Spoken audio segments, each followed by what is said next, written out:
com Heródoto Barbeiro. Bom, eu queria apresentar então o nosso convidado de hoje, que é autor desse livro que você vai ver agora aí. Aí está. O título é Fazendo Estratégia Acontecer. Como criar e implementar iniciativas da organização, do professor Fernando Luzio.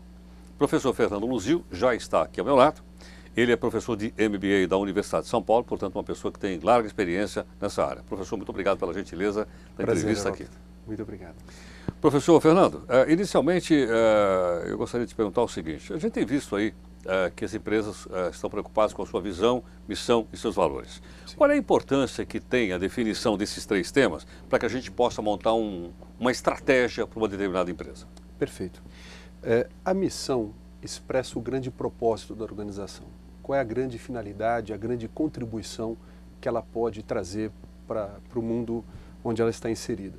Então a definição do propósito, ela cria uma série de diretrizes para toda a estratégia que vai se configurar de atuação da empresa. A visão de futuro, ela na verdade estabelece um grande objetivo de progresso, algo que a empresa quer alcançar e que vai promover uma mudança bastante significativa de desempenho e que cria um senso de urgência em toda a organização no sentido da empresa se superar e alcançar aquele grande objetivo. Os valores da empresa, por outro lado, eles expressam os grandes princípios que determinam como a empresa conduz os seus negócios. O que ela não abre mão, haja o que houver, para conseguir cumprir aquele propósito e alcançar aquela visão de futuro.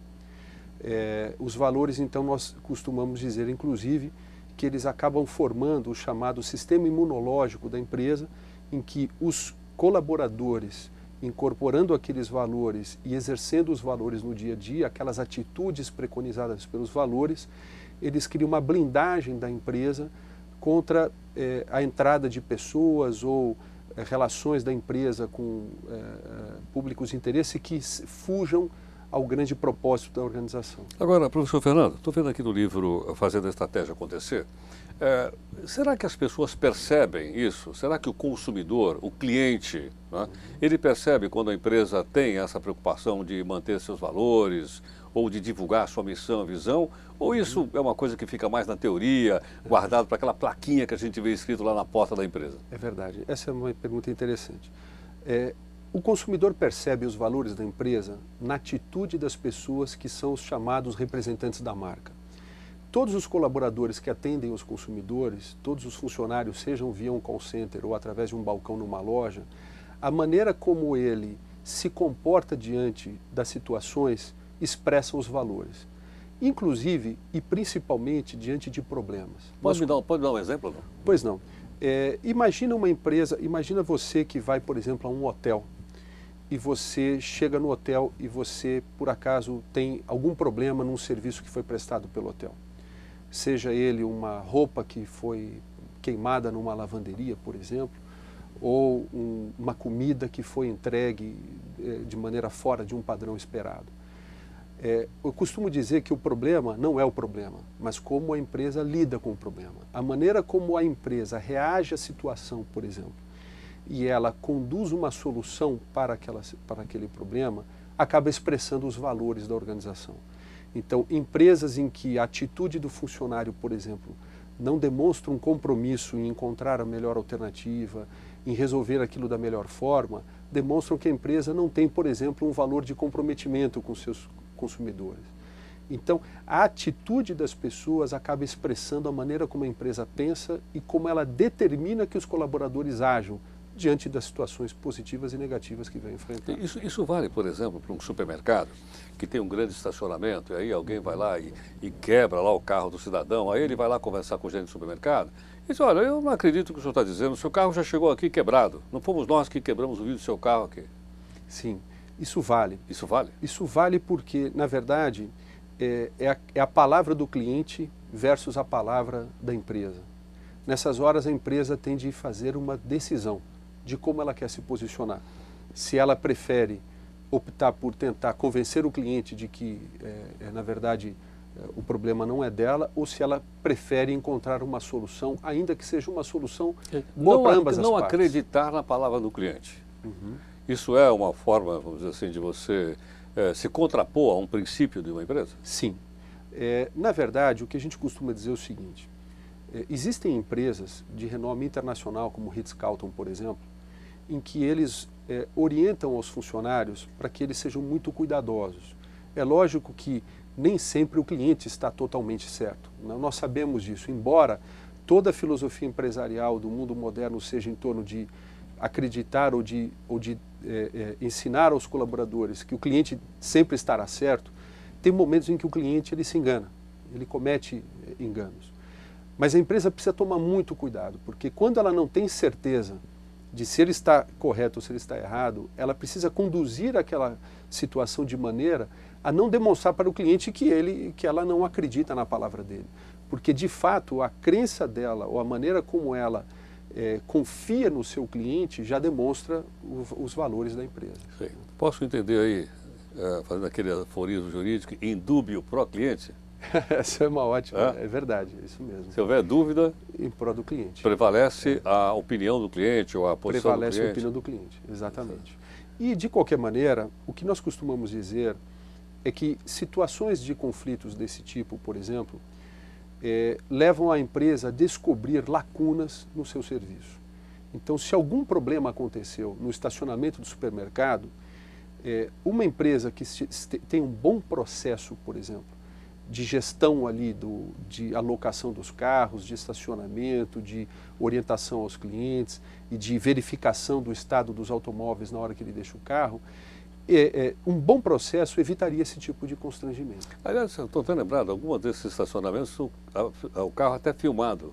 Pois é, o carro em alguns casos é filmado, em alguns casos são cartões em que ele marca, o manobrista marca riscos ou problemas que aconteceram. Então, na verdade, o que a gente costuma dizer é o seguinte, existe uma conta que toda empresa tem, que a gente chama de o preço do aprendizado, em que se houve um problema, é porque a empresa não tem um processo ou um procedimento previsto para evitar aquele problema. Então, ela tende a arcar aquilo como o preço do aprendizado. Então, é preferível que ela resolva o problema do cliente, ainda que ela tenha de ter uma perda financeira, mas com certeza a melhor solução para o cliente vai fidelizar aquele cliente.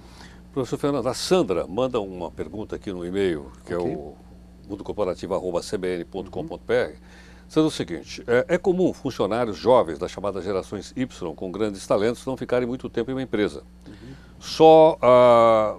Numa empresa só. Como motivá-los para ficar na empresa? Já que o livro aqui aborda também motivação. Em outras palavras, esses valores que você está citando, eles são capazes de motivar uma pessoa para ficar entre a empresa A ou a empresa B? Sim.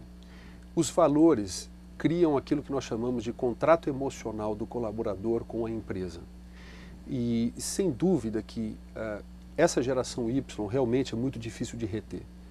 Na nossa experiência, o que nós temos aprendido é que a melhor maneira de retê-los é através de duas medidas.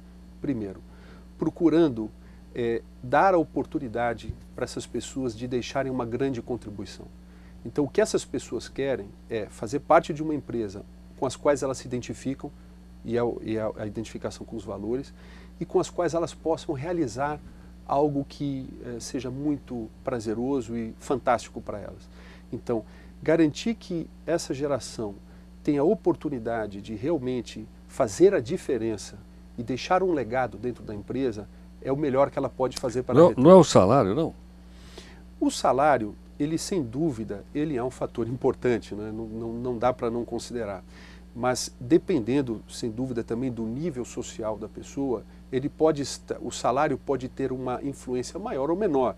Mas na geração Y, o que nós temos percebido, nós já vimos casos de pessoas que deixaram a empresa para um outro emprego onde ela iria ganhar menos, mas porque ela tinha um senso de contribuição maior e uma identificação maior com aquela empresa. Uma autorrealização maior? Uma autorrealização. Essas pessoas também querem se divertir no trabalho. Elas não querem só o trabalho como um ofício. Elas também querem encontrar diversão no trabalho. Então, muitos já deixaram empresas em um ambiente organizacional muito pouco agradável, onde ela possa viver de maneira mais divertida e descontraída, e foram para um outro ganhando menos, mas para ter uma vida mais prazerosa. Professor Fernando, no livro Acontecer, Fazendo a Estratégia Acontecer, no capítulo 2 diz assim, o que é estratégia? Né? E eu estava dizendo que, entre outras características do seu livro, um dele é a didaticidade. O livro é bastante didático. Legal. O que é exatamente estratégia? Estratégia, dito de uma maneira muito simples, é um conjunto de escolhas que a empresa faz para criar singularidade no mercado e promover o desenvolvimento sustentável da organização. Então, dito de uma outra forma, a empresa é o resultado das suas escolhas e também das suas não escolhas. Que oportunidades ela escolhe explorar? Que clientes ela opta por atender? Que fraquezas ela prefere minimizar? Tudo no sentido de criar uma posição única no mercado. Agora, fica muito claro, então, veja aí, você usou a expressão escolha e não escolha. Exato. Quer dizer, tem que ficar claro o que é escolha e o que é não escolha. E o que é não escolha. Por quê? Porque como os recursos da empresa, sejam humanos, financeiros e até o tempo de gestão dos executivos é muito limitado, você querer ser tudo para todos os tipos de clientes é antieconômico. É uma insanidade isso. É muito melhor você realmente ter foco naquelas poucas e boas escolhas e realmente procurar ser o melhor naquilo do que querer abraçar o mundo com as duas mãos e cair naquilo que eu digo no livro, que nós chamamos de complexidade predatória, em que a empresa ela cria um conjunto de frentes de trabalho muito grandes, em que ela não consegue fazer todas com muita eficácia e a empresa acaba tendo um desperdício de recursos. Hoje, o maior aprendizado que nós temos tido nos últimos 10 anos é que o maior benefício do processo de revisão da estratégia é da empresa identificar claramente as suas renúncias. Que tipo de cliente ela não vai tentar ser o melhor para ela? Que tipo de fraquezas ela vai tentar não minimizar? Porque o princípio, por exemplo, da excelência em serviços é você ter clareza de que você não consegue ser bom em tudo. Então você tem de identificar no teu negócio quais são os pontos fracos que realmente são relevantes para serem minimizados. E tem outras fraquezas que você tem de ter paciência e as pessoas vão ter de lidar com aquilo durante algum tempo. E você focar naquilo que realmente importa, tanto para a atratividade da empresa perante o cliente no mercado, quanto para a superioridade em relação aos concorrentes e também como para a geração de resultado econômico-financeiro. Professor Fernando, o Henry diz o seguinte: quais são as primeiras barreiras a serem vencidas para o crescimento da empresa? Isso está também no planejamento estratégico? Sem dúvida. O planejamento, uma das primeiras variáveis que ele procura identificar são exatamente as barreiras externas e algumas até internas que a empresa tem de identificar e tem de desenhar algumas iniciativas no sentido de sobrepor essas barreiras. E algumas barreiras são barreiras comuns, como, por exemplo, essa barreira da própria singularidade. Como criar um conjunto de benefícios para o cliente que o torne diferente dos concorrentes? E aí o cliente passa a olhar a empresa como única e prefere optar por ela. A outra é em que atividades eu devo ser distintivo em relação aos concorrentes. Então, existem dificuldades que a empresa tem de conseguir ser excepcional em todas as ações, em todos os processos de gestão. Mas ela tem de escolher algumas atividades em que ela realmente vai criar uma diferença em relação aos concorrentes. Então, sem dúvida que sim, identificar as barreiras e endereçar ações para sobrepô-las é uma iniciativa importante do planejamento estratégico. Estava vendo também no livro, quando você identifica aqui algumas características de algumas empresas, e são empresas obviamente globais, como por exemplo aqui o Google, ou mesmo a Nestlé, ou outras empresas, né? Como é que você chegou a essas escolhas? Como é que essas empresas optaram por alguma coisa e não optaram por outra? Nós somos isso, mas não somos aquilo. Bom, algumas escolhas são propositais e outras são acidentais. Mas, por exemplo, vamos pegar o caso da Nespresso que eu cito no livro. Nespresso é aquele cafezinho da Nestlé? Exatamente, é a linha de café gourmet da Nestlé. Foi uma mudança de paradigma muito grande da Nestlé. A Nestlé sempre atuou na área de café, com café solúvel, para o mercado de massa, utilizando canais de distribuição de massa. Muito bem, quando a Nestlé percebeu que havia uma oportunidade no mercado, que era uma demanda por um café gourmet, ou seja, um café expresso de alta qualidade e com a conveniência de ser preparado em casa, a Nestlé optou por criar uma linha, uma unidade de negócio separada para atender a isso. E a Nespresso tomou uma decisão muito clara, fez uma escolha muito clara. Olha, se eu quiser realmente criar uma linha de cafés diferenciados e não competir, não canibalizar a minha própria linha já existente, eu tenho de definir um posicionamento único e um posicionamento distintivo. Então, qual foi o posicionamento distintivo? Quem eu quero como cliente? Jovens, urbanos, de classe média alta e que não tem sensibilidade a preço, porque uma cápsula de café Nespresso, ela custa caro. E o segundo lugar é que a proposta de valor seria um café de alta qualidade e uma experiência de consumo única. A empresa tomou a decisão de não fabricar as máquinas, contratar através de um OEM, de um fabricante de reputação, a produção das máquinas. Então ela se decidiu da seguinte maneira: como é que eu vou fazer para me posicionar de maneira única? Eu vou criar uma rede de boutiques, de lojas próprias, onde eu crio a cultura de consumo desse café de qualidade. Então é uma abordagem completamente diferente. Eu não vou para os mercados de massa. Eu vou para os mercados onde é uma boutique, onde o cliente com esse perfil vai lá, ele não tem sensibilidade a preço, ele está disposto a pagar aquele preço e ele vai consumir um produto que é mais um estilo de vida do que simplesmente satisfazer uma necessidade de tomar um café. Com essas escolhas propositadamente selecionadas, a empresa cria um caminho de crescimento totalmente distintivo em relação à concorrência. É lógico que ao longo do tempo, algumas outras escolhas acabam acontecendo por oportunidades ou por aprendizados na execução da estratégia. Porque a gente costuma dizer que a estratégia é uma hipótese. A empresa acredita que aquele modelo vai dar certo. Mas durante a execução da estratégia, ela testa a hipótese e algumas mudanças ela tem de fazer. E algumas novas escolhas precisam ser feitas. Ela pode chegar num determinado momento e avaliar, dizendo o seguinte: não deu certo? Pode. Pode. E ela pode ter de fazer uma não escolha dura, de, por exemplo, sair de um determinado segmento.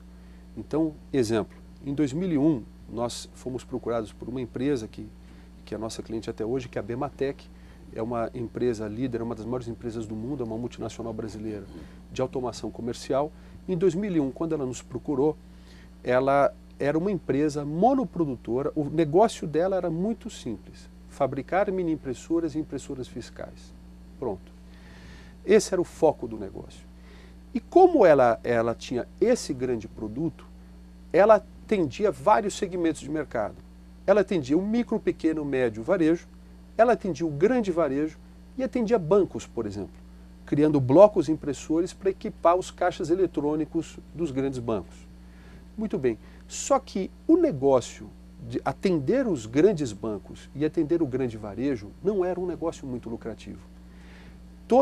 Toda a encomenda que chegava de um bloco impressor exigia uma alta customização. A empresa precisava de uma equipe de pesquisa e desenvolvimento fortemente preparada e ágil para adaptar a tecnologia para aquele modelo de caixa eletrônico, e normalmente ele não tinha uma relação direta com o cliente final, mas sim através de um integrador. As margens eram pequenas, num negócio que tinha um custo alto de produção e que a empresa não conseguia criar diferenciação naquele setor.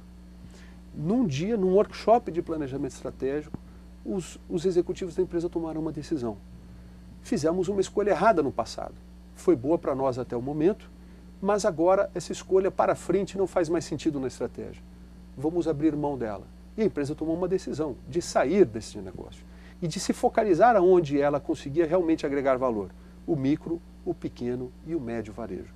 Então ela se reposicionou no mercado e aí ela procurou entender o que é que esse cliente mais queria e mais precisava. E ela percebeu que ele precisava mais do que simplesmente a impressora fiscal, que o governo passou a exigir a impressão do cupom fiscal como uma medida para conter a evasão fiscal, e ele foi obrigado a se automatizar. E aí o que a Bematec percebeu é que ela precisava entregar para ele mais do que somente a impressora, e sim uma solução completa para a automação da loja. Então ela passou a dizer não para uma oportunidade que consumia recursos, ela tinha uma margem pequena, ela não era muito competitiva, para se concentrar em algo em que ela tinha uma margem atrativa, ela conseguia se posicionar de maneira bastante sustentável e se concentrar naquilo.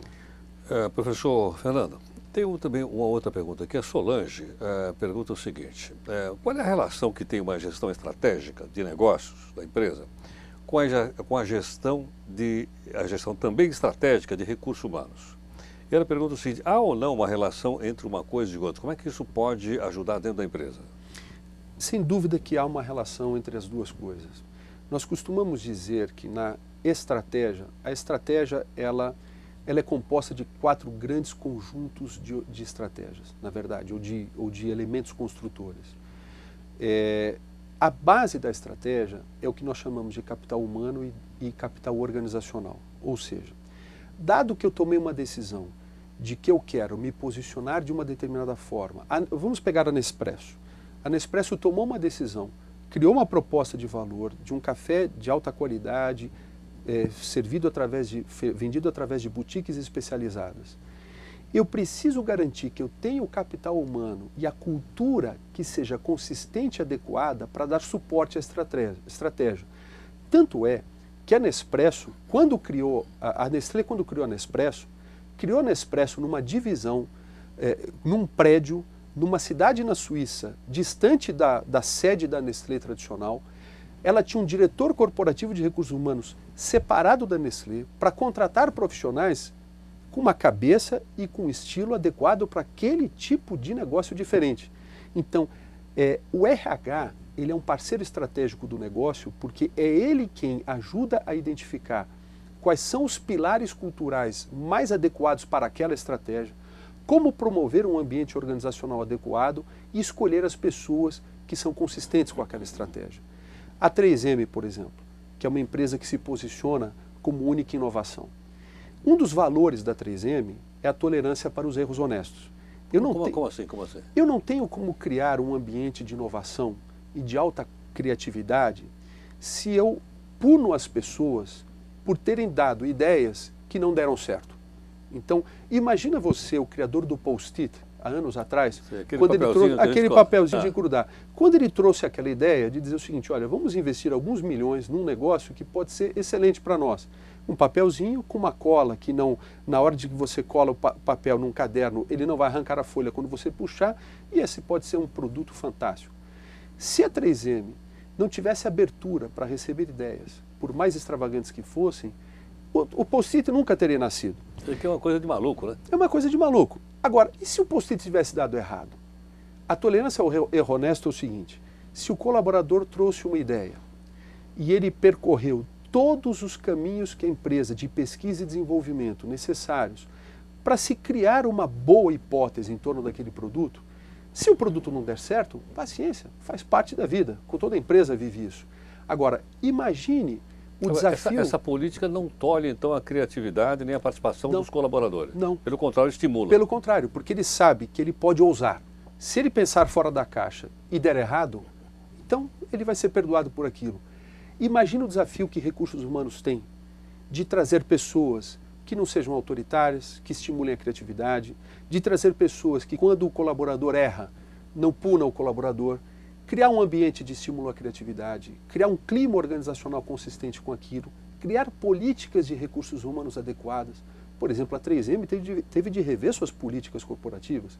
Por exemplo, os engenheiros e os especialistas em pesquisa e desenvolvimento passaram a ter um plano de carreira e passaram a ser remunerados com bônus iguais aos executivos de negócios. Porque não é somente o executivo que cuida da distribuição, do sucesso comercial do negócio e da divulgação do produto, que é responsável pelo sucesso do produto. Quem criou o produto é o pai da criação, ele também tem de ser reconhecido adequadamente. Então, o que nós costumamos dizer é que toda empresa, depois de formulada a sua estratégia, ela tem de rever se o seu ambiente organizacional suporta a estratégia. O ambiente organizacional ele é composto por 4 grandes pilares. O primeiro pilar são o conjunto de valores e a cultura da empresa. O segundo são as pessoas alinhadas com aquela proposta de valor. O tipo de incentivo e de reconhecimento que eu dou para as pessoas e os indicadores de desempenho que eu uso para avaliar isso e como eu coloco as pessoas para trabalharem juntos na estrutura organizacional e nos processos. Recursos humanos, respondendo à pergunta dela, é o grande regente das iniciativas em torno de cuidar desses pilares, de alguns desses pilares do ambiente organizacional. Tem uma pergunta aqui também da Ana Paula, dizendo assim, pode nos contar algumas pérolas que o livro traz para fazer a estratégia acontecer? Sim. Bom, eu diria que a primeira pérola é fazer um bom conjunto de quais são as rupturas a fazer dentro da estratégia. O que eu quero dizer com isso é o seguinte, de novo, A estratégia é um conjunto de escolhas e de não escolhas.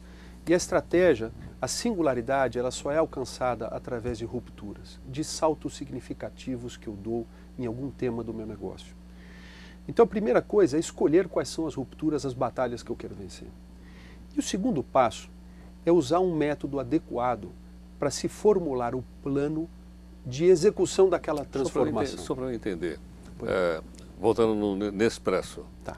é uma ruptura ou é uma evolução? É uma excelente pergunta. A criação da Nespresso por si própria já foi uma ruptura, enorme dentro aquele da Nestlé. antigo produto que ela tinha antes, que é o Nescafé, Imagina, que é o produto de massa. Exatamente. Imagina o que foi para a Nestlé, que sempre atuou fornecendo seus produtos via Walmart, uma Target, grandes redes de varejo, se ver criando uma rede de boutiques, um canal de distribuição totalmente exclusivo, que tem um método de gestão diferente, um modelo de arranjo das lojas diferente, um modelo de abastecimento das lojas diferentes, um modelo de gestão diferente, é uma enorme ruptura.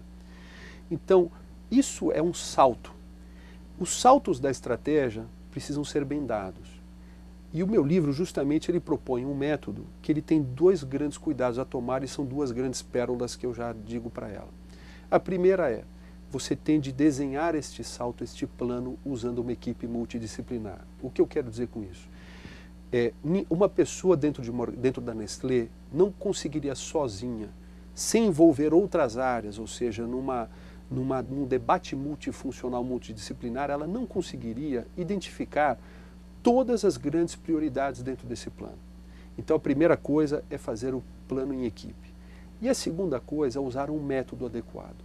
O método dos 5 passos proposto no Fazendo a Estratégia Acontecer é um método que procura ensinar de maneira didática e passo a passo como fazer para você desenhar uma boa ruptura, o plano de uma boa intervenção e conseguir de fato realizar a mudança significativa. Eu tenho mais uma pergunta aqui de um internauta dizendo o seguinte: como é que as empresas podem inovar através da estratégia?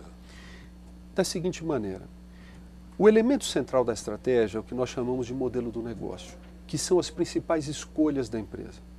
São a maneira como ela define o negócio, quem ela escolhe de cliente, qual é o benefício ou a proposta de valor, o conjunto de benefícios que ela pretende entregar para ele e que vai tornar essa empresa única, e em que atividades ela procura ser distintiva. Esses eu chamo de os 4 anéis da estratégia. A inovação pode acontecer não somente num salto tecnológico, mas a inovação pode acontecer numa redefinição em alguns desses 4 anéis da estratégia. Por exemplo, a própria Bematec que eu mencionei, ela fez inovação estratégica quando ela pegou a proposta de valor que antes era monoproduto, impressora fiscal e uma impressora, mini impressora, e passou a oferecer para o mercado uma solução completa de automação comercial. Quando eu faço uma redefinição do meu portfólio de produtos, por exemplo, ou da minha proposta de valor, eu estou fazendo inovação estratégica. Uma maneira de fazer inovação estratégica é mudar atividades, criar atividades que possam gerar distinção. Por exemplo, a Lego. A Lego começou a enfrentar no mundo aquele brinquedo dos bloquinhos construtores. A Lego começou a enfrentar concorrentes de todas as origens e naturezas no mundo inteiro, e principalmente piratas e também algumas marcas de pouca expressão. E a Lego sempre primou pela qualidade dos produtos. Uma das maneiras de criar distinção e inovar dentro de um setor que se comoditizou era de criar um site na internet onde o internauta entra, uma criança, um jovem, um adulto, ele entra, ele baixa um software em que ele desenha qual é o Lego que ele gostaria de construir. Então, se há um carro de bombeiros, se há um prédio, uma réplica do prédio da Chrysler em Nova York. E aí o que ele faz? Ele apresenta para a Lego, ele faz um upload daquele desenho através do sistema, e a Lego manda para ele uma proposta: olha, para a gente criar para você o conjunto de blocos e uma caixa exatamente com o seu desenho, custa tanto. Ele compra, recebe em casa e ele tem o seu Lego personalizado. Então, uma empresa que sempre foi de produção, atendendo o mercado de massa, criou uma atividade distintiva, que é um meio de customizar o produto através da internet para o seu cliente, criou uma inovação estratégica. Sem dúvida. Então, essa é uma das maneiras. Professor Fernando, Professor Fernando Luzio. Professor, muito obrigado aqui pela sua participação conosco. Eu que agradeço, foi um prazer, Heródoto. Ok, muito obrigado. Muito obrigado. Bom, você viu então aqui, aí está a capa do livro do nosso convidado de hoje, está aí como fazendo a estratégia acontecer, como criar e complementar as iniciativas de organização do professor Fernando Luzio, que você ouviu aqui. Professor Fernando é professor do MBA da Universidade de São Paulo, né? Uma pessoa que tem títulos acadêmicos, uma larga experiência também como consultor, como você ouviu ao longo dessa entrevista aqui ao vivo do Mundo Corporativo.